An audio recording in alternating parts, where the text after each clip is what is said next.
Vous êtes pauvre et vous n'avez pas d'argent. Et en plus de ça, il y a peu de chances qu'on vous prête de l'argent. Et si on vous prête de l'argent, vous payez le taux d'intérêt le plus élevé. C'est la triste réalité des banques aujourd'hui. Et dans cette vidéo, je vais jouer l'avocat du diable et vous expliquer pourquoi est-ce que les pauvres payent le taux d'intérêt le plus élevé quand on leur prête de l'argent.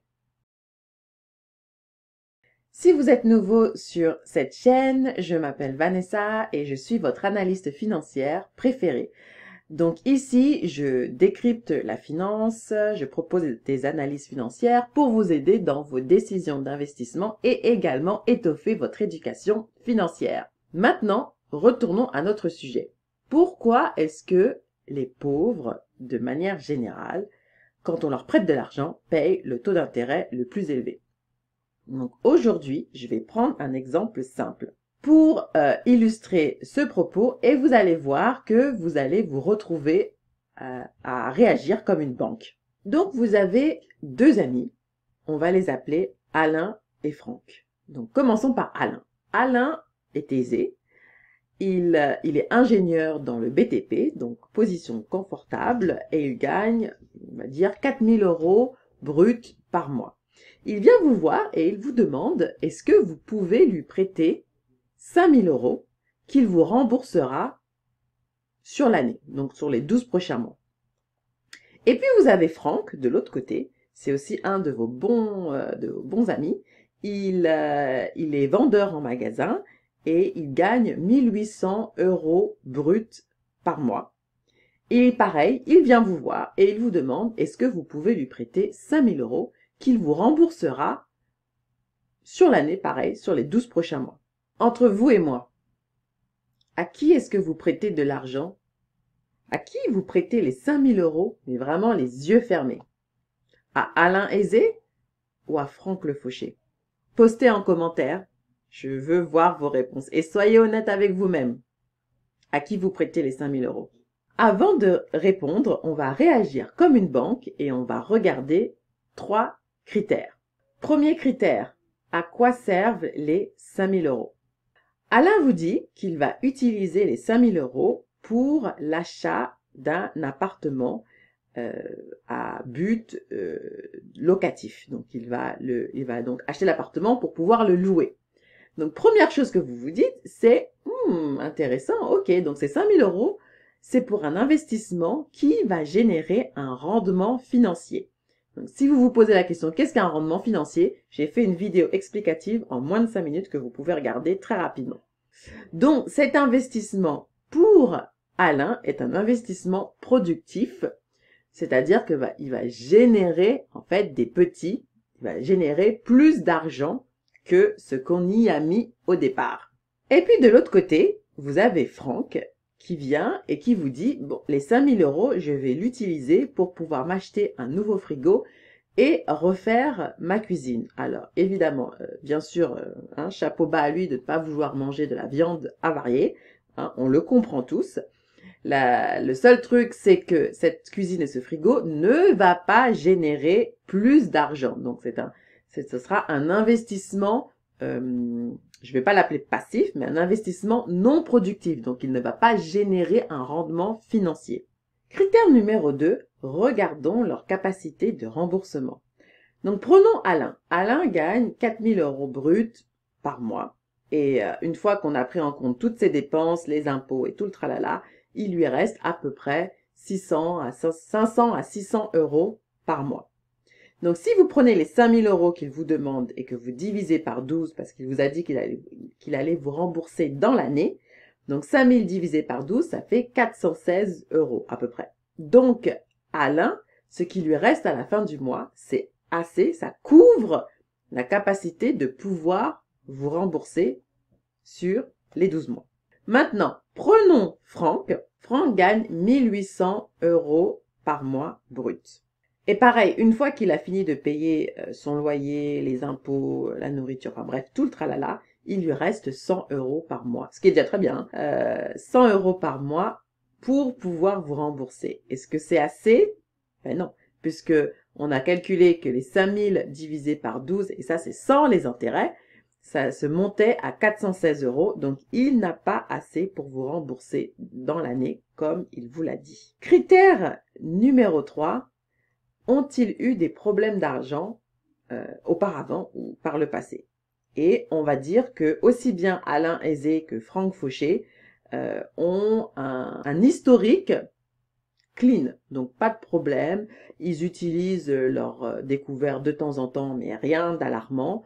Donc tous les deux, voilà, n'ont pas eu de problème d'argent par le passé. Donc maintenant, en tant que banquier, qu'est-ce que nous faisons? À qui nous prêtons de l'argent? Eh bien, en tant que banquier, nous prêtons de l'argent aux deux. Donc aussi bien à Alain qu'à Franck. Maintenant, comment est-ce qu'on va organiser notre prêt? Donc pour Alain Aizé, sans souci, tranquille, on lui prête les 5000 € à rembourser sur un an, parce qu'on sait qu'il a la capacité de le faire, et on lui applique un taux 4%, parce que c'est plus élevé que le taux du compte épargne si je laissais mes 5000 € sur ce compte, mais également ça prend en compte l'inflation. L'inflation, c'est l'augmentation générale des prix, parce que ce que je veux, c'est être sûr que dans un an, mes 5000 € puissent acheter la même chose que ça m'achète actuellement. C'est ça en gros l'inflation.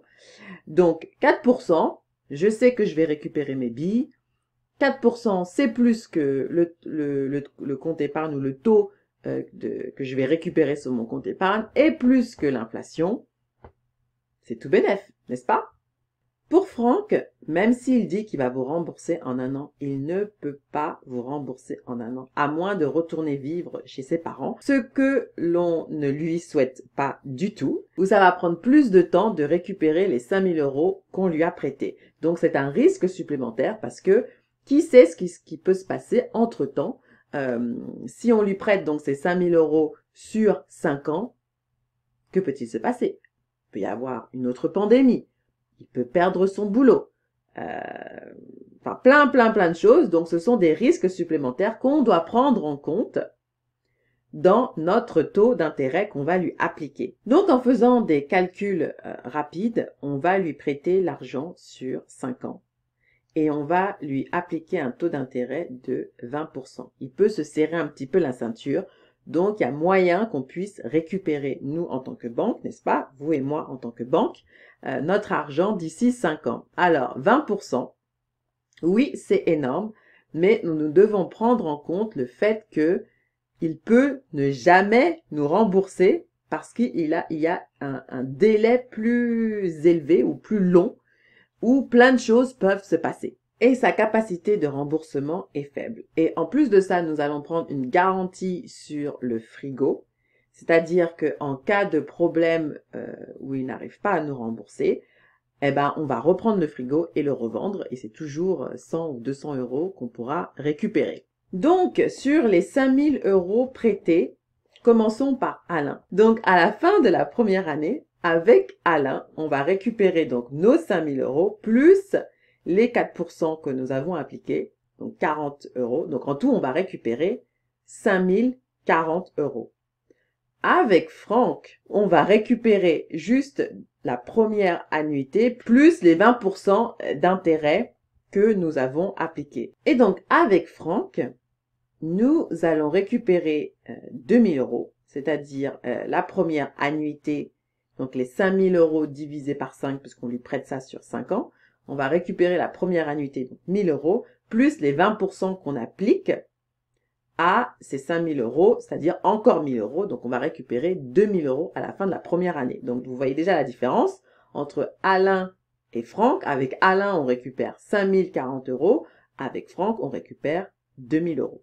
Maintenant, imaginons un an plus tard, Alain nous rembourse et il nous dit « Ah, j'ai adoré vos services. Est-ce que vous pouvez encore me prêter 5000 € ?» Et on fait le même deal, 5000 € à 4% sur un an, et tous les ans, comme ça, il nous rembourse. Et donc, pendant 4 ans, tous les ans, il nous emprunte 5000, il nous rembourse 5040. Il nous emprunte 5000, il nous rembourse 5040, etc., etc., etc. Sur les, en gros, donc, les 4 prochaines années. Puisque nous sommes un an plus tard. Donc, qu'est-ce que nous récupérons à la fin? Nous prenons donc les 5 ans total du prêt de Franck Fauché. Avec Franck Fauché, puisque lui, on lui a prêté qu'une seule fois, puisqu'il n'a pas autant de capacité de remboursement qu'Alain. Avec lui, nous récupérons, je regarde mes notes, avec lui, nous récupérons à peu près 10 000 euros. Alors qu'avec Franck, puisque chaque année, on lui a prêté de l'argent à 5 000 euros à 4%, on récupère à peu près 25 200 euros. Donc, vous voyez la différence en termes de récupération avec Alain. C'est moins risqué parce que chaque année, nous avons récupéré nos billes et on lui reprête à chaque fois. Alors que avec Franck Fauché, même si on lui a appliqué un taux d'intérêt de 20%, on récupère moins d'argent qu'avec Alain. Alors, imaginez si en plus de ça, on lui proposait un taux si on lui proposait le même taux que Alain, on veut dire, on récupère rien du tout en tant que banque. Voilà donc une explication rapide pourquoi les banques appliquent des taux absolument exorbitants aux pauvres. Une des réponses à cela, c'est soyons tous des Alain. Alain aisé. Donc, annonce, si vous cherchez à acheter des actions, parce que, n'est-ce pas, nous sommes en train de travailler pour devenir des Alain aisés. Si vous cherchez à acheter des actions à moins de 20 euros, j'ai compilé une liste que vous pouvez télécharger, le lien est ci-dessous dans la description, une liste de 200 entreprises et plus, dont les actions sont à moins de 20 euros. Et juste pour vous dire, parce que vous pourrez vous poser la question, comment se fait-il que certains prix sont à plus de 20, ou en tout cas c'est marqué plus de 20, c'est parce que les prix sont en dollars, donc quand on fait la conversion après en euros, ben ça fait moins de 20 euros. Donc surtout, n'hésitez pas à télécharger, cette liste est gratuite pour vous. Évidemment, en tant qu'investisseur et investisseuse sérieux et sérieuse que vous êtes, faites vos recherches avant d'y mettre votre capital. Si vous avez aimé cette vidéo, n'oubliez pas de liker ou de mettre un like button et de partager à vos amis pour leur expliquer pourquoi certains taux d'intérêt sont absolument exorbitants. Et encore, si vous voulez plus de contenu, n'hésitez pas à vous abonner et je vous dis à très bientôt.